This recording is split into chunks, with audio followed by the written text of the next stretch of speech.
Assalamualaikum warahmatullahi wabarakatuh.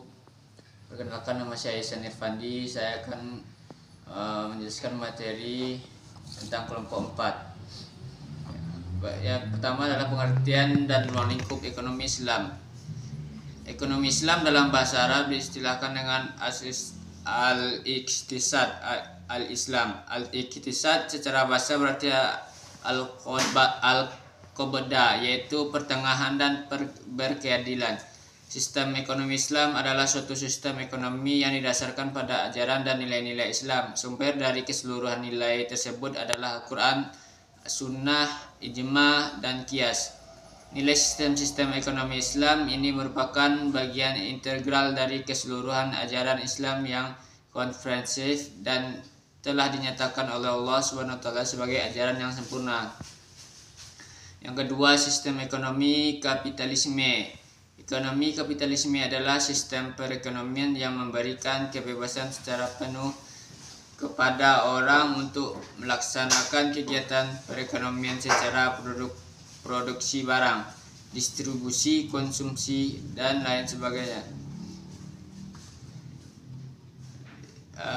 Terdapat 6 asas yang dapat dilihat sebagai ciri dari sistem ekonomi kapitalitas.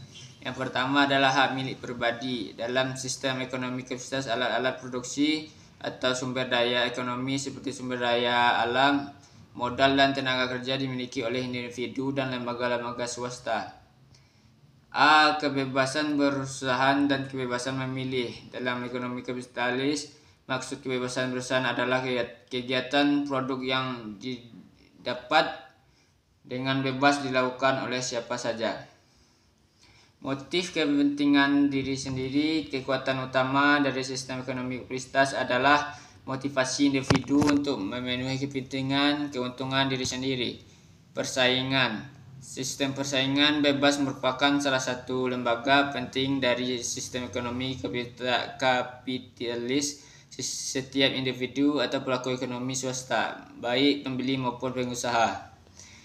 Yang D. Harga ditentukan oleh mekanisme pasar. Segala keputusan yang diambil oleh pengusaha dan konsumen dilakukan melalui sistem pasar. Yang E.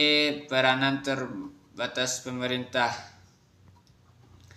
Dan yang terakhir, sistem ekonomi sosialisme. Sosialisme adalah sistem perekonomian dengan adanya campur tangan pemerintah dan setiap kegiatan ekonomi serta hajat hidup orang banyak disukai oleh negara seperti tanah air, listrik, telekomunikasi, gas, dan lain sebagainya.